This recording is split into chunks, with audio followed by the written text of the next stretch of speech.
Hi friends, welcome to SS culinary.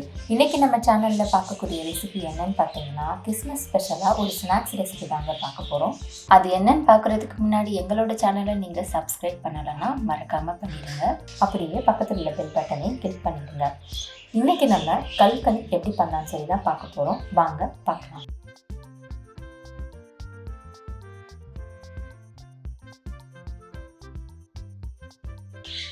ஒரு பவுலில் 3 table spoon ரவை சேர்த்துக்கலாம்.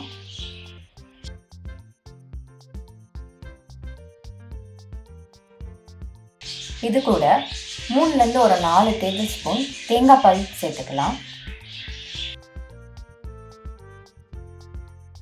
இப்போ இதை கொஞ்சம் மிக்ஸ் பண்ணிட்டு ஒரு 10 நிமிஷம் ஊற வச்சிடலாம்.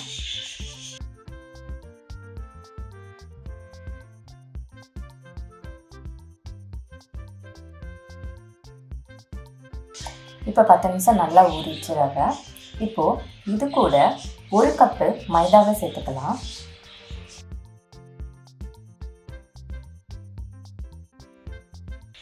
ரெண்டு டேபிள் ஸ்பூன் கீ சேர்த்துக்கலாம்.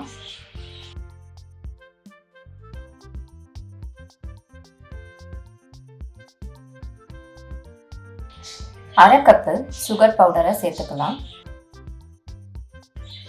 ஒரு பிஞ்சு பேக்கிங் சோடா சேர்த்துக்கலாம். கொஞ்சமாக உப்பு சேர்த்துக்கலாம். இப்போ இது எல்லாமே கொஞ்சம் நல்லா மிக்ஸ் பண்ணிவிட்டு நம்ம சப்பாத்தி மாவு பிசைகிற போல் நல்லா நம்ம பிசைஞ்சுக்கலாம்.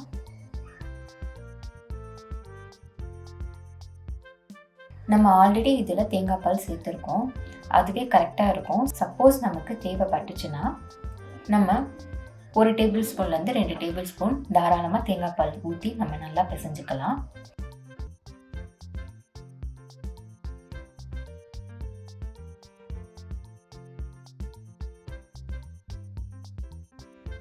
பாருங்கள், இந்த மாதிரி நல்லா பிசைஞ்சதுக்கப்புறம் நம்ம சின்ன சின்னதாக பால் போல் உருட்டி எடுத்துக்கலாம்.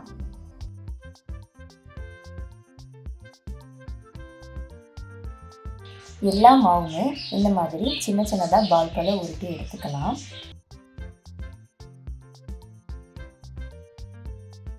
இப்போ எல்லா மாவும் நம்ம பால் போல் உருட்டி எடுத்துக்கிட்டோம். இப்போ இதை ஒரு சீப்பு எடுத்துக்கலாம். இது மேலே நம்ம உருட்டி வச்சோம் இல்லையா, இந்த பாலை எடுத்து லைட்டாக நம்ம ப்ரெஸ் பண்ணி இந்த மாதிரி தட்டிடணும். அதுக்கப்புறமேட்டு நம்ம ஒரு பக்கமாக லைட்டாக நம்ம டர்ன் பண்ணோன்னா இந்த மாதிரி ஷேப்பில் அழகாக வரும். இதை நம்ம சீப்பு வச்சும் பண்ணலாம், இல்லை ஃபோக் வச்சும் பண்ணலாம், இல்லை இதுக்குன்னே ஒரு பிளேட் மாதிரி விற்கிறாங்க, அதை வாங்கி அதுலேயும் நம்ம பண்ணலாம்.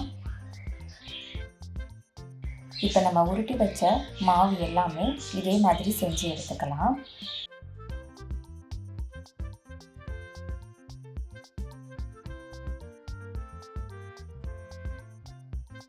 இப்போ எல்லாமே நம்ம செஞ்சு எடுத்துக்கிட்டோம்.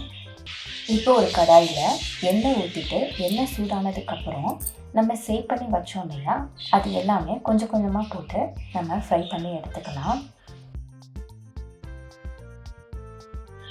இதை ஆக்சுவலி நம்ம மீடியம் ஃப்ளேமில் தான் பண்ணணும், ஹை ஃப்ளேமில் பண்ணக்கூடாது.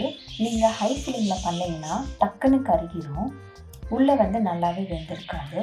அதனால மீடியம் ஃப்ளேமில் நீங்கள் பண்ணுங்கள்.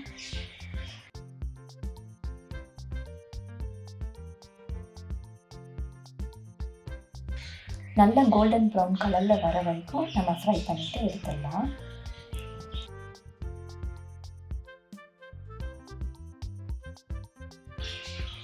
இதே போல் நம்ம செஞ்சு வச்ச எல்லாத்தையுமே ஒன்றா போட்டு ஃப்ரை பண்ணி எடுத்துக்கலாம்.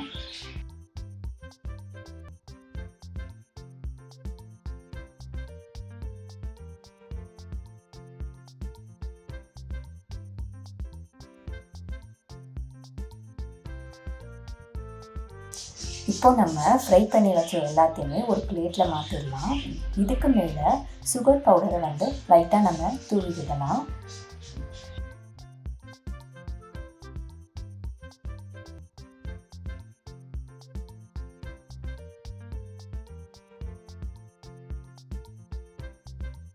அவ்வளோதாங்க, கல்கல் ரெடி ஆகிடுச்சு. இது சாப்பிட்றதுக்கு ரொம்ப டிஃப்ரெண்ட்டாக இருக்கும், டேஸ்ட்டு ரொம்ப நல்லாவும் இருக்கும். இது சில பேர் வந்து எக்கு சேர்த்தும் பண்ணுவாங்க. நான் இன்றைக்கி எக்கு இல்லாமல் பண்ணியிருக்கேன். நீங்களும் உங்கள் வீட்டில் செஞ்சு பாருங்கள். டேஸ்ட் எப்படி வந்ததுன்னு சொல்லிட்டு மறக்காமல் கமெண்ட் பாக்ஸில் கமெண்ட் பண்ணுங்கள். உங்களுக்கு இந்த ரெசிபி பிடிச்சிருக்கும்னு நம்புகிறேன். அப்போ அப்படியே லைக் பண்ணிவிட்டு உங்கள் ஃப்ரெண்ட்ஸ் ஃபேமிலி எல்லாருக்குமே ஷேர் பண்ணுங்கள். நெக்ஸ்ட்டு ஒரு டிஃப்ரெண்ட்டான வீடியோவில் பார்க்குறேன். பாய்.